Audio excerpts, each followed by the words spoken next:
All right, guys, 2013 Subaru Outback. This one's got the 2.5 cylinder or 2.5 liter 4-cylinder. And we're doing front rotors and pads. You can see this got slotted and vented discs on it, and big issue with the rust. This is a common thing with these brakes, especially if you live in a rusty climate. The rust gets all on there and then your brakes wear out super fast. So we've got just regular brake pads and discs, solid discs. Well, they're vented, but yeah, we're going to be getting into it here. So in order to remove and replace these, you're first going to jack the vehicle up. You got to remove the front wheels. So your wheel nuts are going to be 19 mil, and you take those off. Then we got to get this brake caliper off, which is going to be 14 millimeter. You can see I've got these flex swivel sockets. They're from Olsa Tools. If you want some really good price tools that are actually good quality, go check out their website. They have an expanding catalog of tools. So we're just going to go ahead and take out these 14 millimeter bolts, and then once we get those out, we can get our caliper out of the way.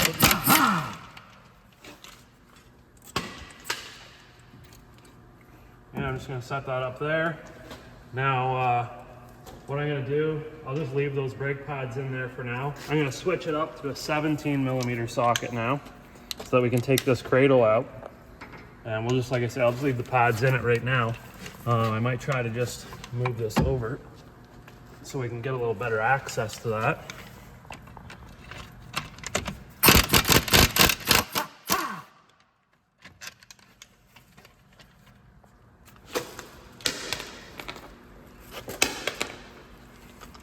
So throwing it on the ground, that really helps getting the bolt out of the socket when it gets stuck. So one thing I really like about these Olsa sockets is like they're pretty slim, and especially that top bolt that holds that cradle on, it runs into this strut mounting bolt that bolts the strut to the knuckle. So if you have like a really fat socket, you're definitely not going to be able to get it out, so you probably have to wrench it out. But now we got the cradle off, take these pads out. You can see they have a bunch of striations in them from the rust ridges on the disc. If you wanted to service them, you could sand them down or whatever. Obviously, we're going to be replacing them. I do recommend to do rotors and pads in a set when you do them. Next thing we check is the slider pins and make sure that these things slide freely in and out, which these ones do. And then we got our clips here, and it looks like we've got new clips that came with the pads, so that's all good. And then yeah, we'll clean this all up and service it. We want to take the disc off, obviously. Now up to you whether you want to hang this up with you can get caliper hangers or coat hangers or whatever.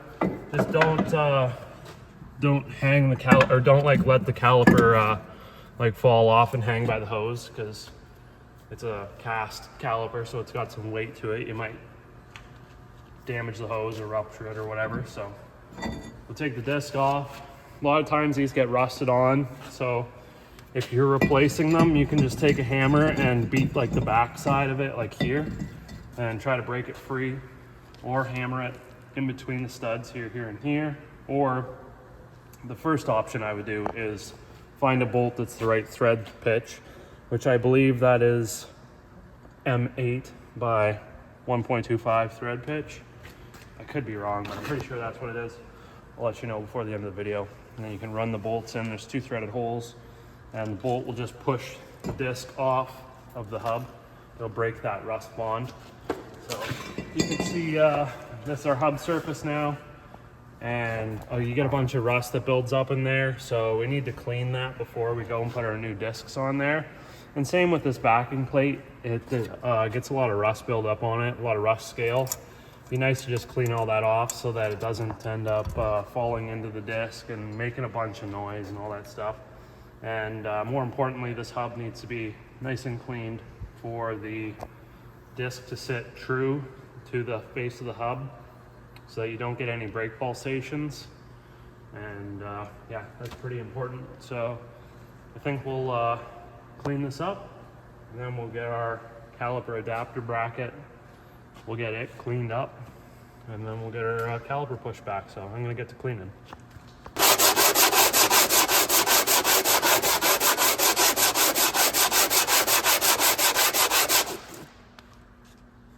So you can see we're going to service these pads now because we've gotten the wrong brake pads, which is fantastic. So somehow the discs are right, but the pads are too big. So we'll be servicing these and sticking these on in the meantime because we sort of don't really have a choice, but they're still a decent amount of life left in these pads, to be honest. I want to say like 70% around there. So like I say, we got to get rid of these striations so that we have a full 100% contact surface of the pad. Everything's nice and smooth. If we leave this on there, you can see the spots that are shiny, that are indented or engrooved into the pad.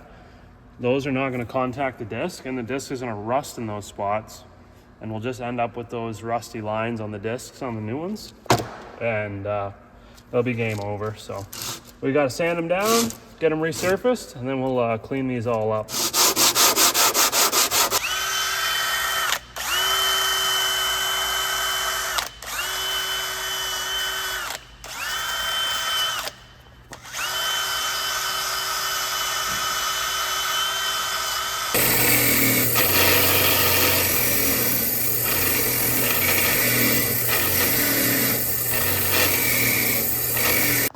Okay, we're just going to pull these clips off here, and we want to clean underneath of them any of the rust, all that rust. We want to get rid of all that. Same within these grooves, and then pull these slider pins out and take these boots off.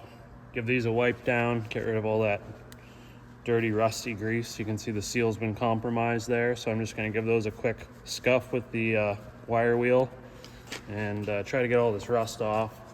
I got a little bore brush that works really good for cleaning in there. I'll show you in a second.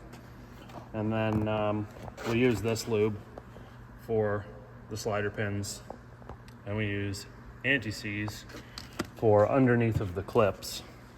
That's what I use. So I'm just gonna disassemble this here. This one's not bad. You can see the seal has not been compromised. Looks nice and clean. Rubber's all good. It's funny, this one's still got some paint around there, which is excellent.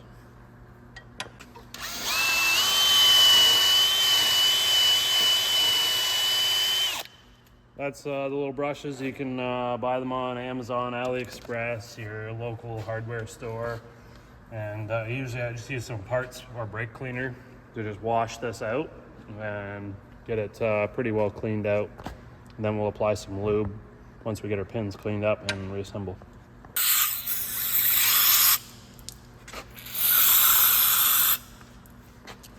You can use some compressed air if you want to blow those out. Just make sure that all the brake cleaner's out of the slider bores before we reassemble. And then what we can do here is just put a little bit of grease on here.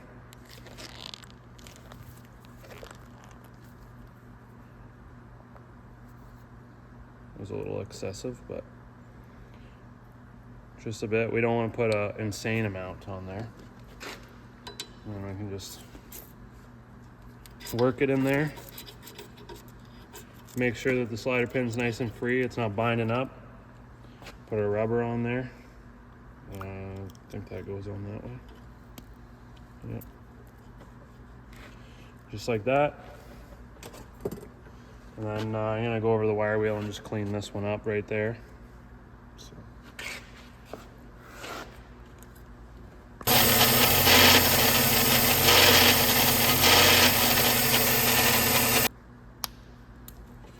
All right, those are good. I'm gonna switch over now to this brush. And I'm just gonna clean these out.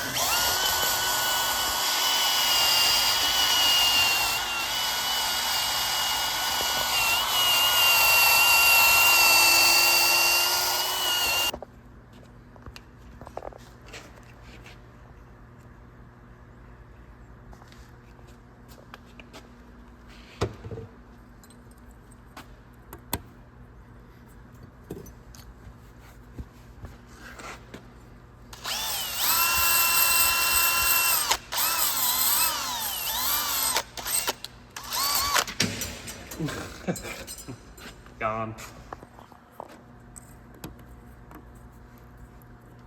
Make sure those are fully seated in there.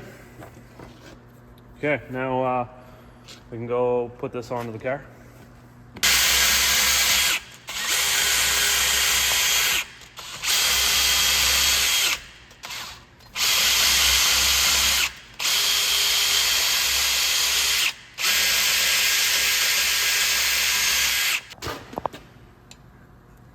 I'm just gonna put some anti-seize underneath it here. Keeps the rust from coming back. Don't get any on the studs.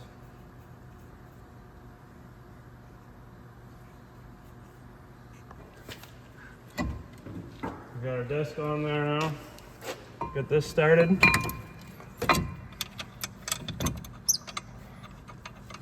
Once we get these started in there, we can tighten them down, torque them down to 88.5 foot-pounds.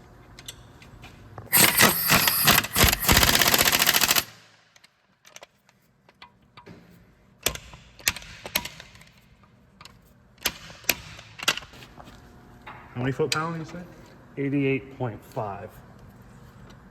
Click. Now, we're ready for our brake pads.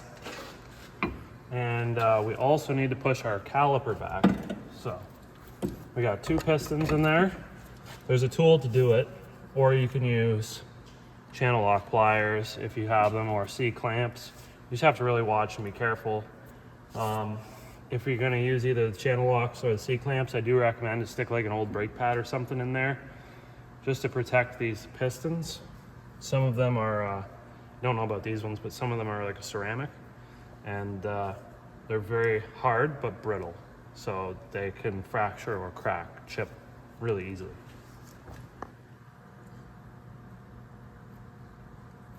Yeah, just go really slow, one at a time. And they should push back very easily, right? Yeah. And if they don't, new caliper time. That's right.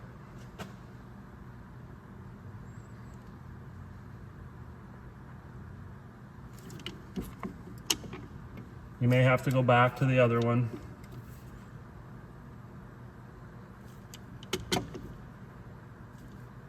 There, just like that.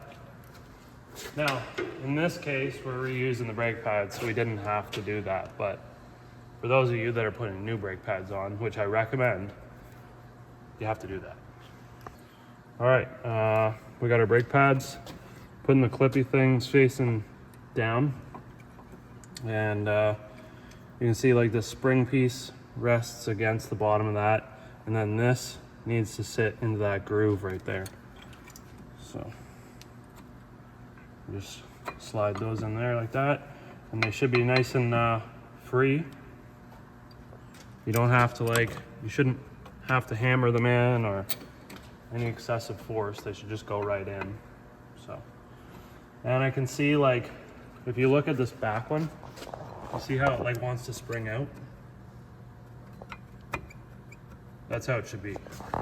So, now that we got that, we can put a little bit of anti-seize or lube or something here and here just to help stop or prevent any squealing from happening. So I'm just going to do that now, and then we're ready to put our brake caliper on. I'm just going to put a little bit there and there, and also just some on the back where the piston cups go push against. And we want to make sure that our caliper, the line is in the correct position, so not like that. Very important. So that's the way we want it. And we just set this on here like so. And we get our bolts. Like that. Get those started in there.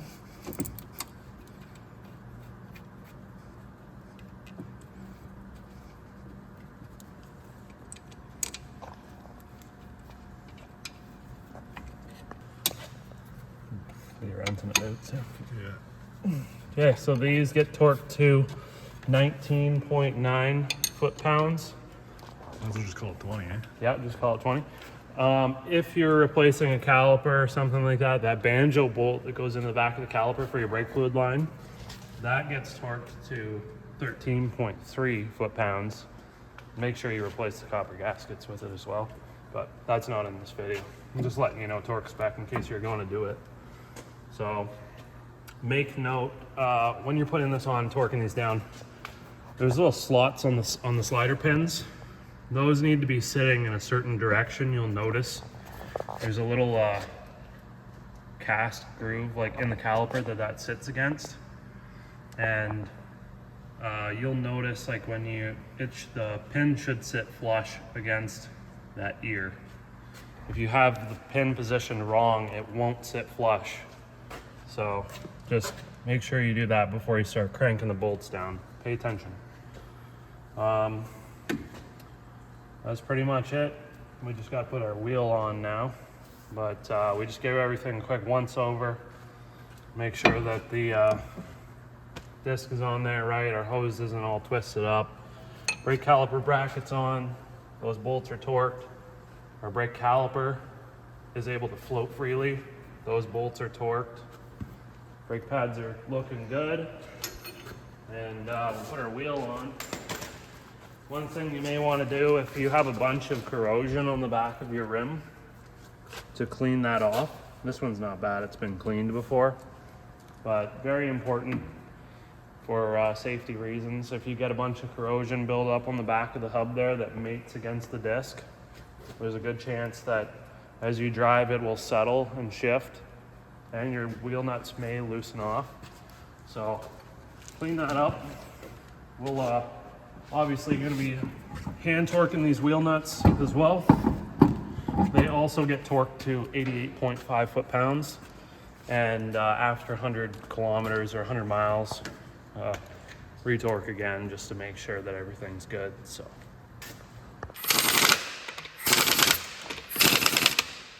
I'm just going real easy with the impact gun. Obviously, we want the torques to be good on these wheel nuts. So I think that's it. We'll end it there. Yeah, if you have any questions, throw them down in the comment section below. I'd be glad to answer any questions that you may have. And yeah, good luck. Hopefully everything works out well for you. Give the video a like and subscribe, obviously, for more content, because we got like almost 1,000 videos now. So we'll see you in the next one.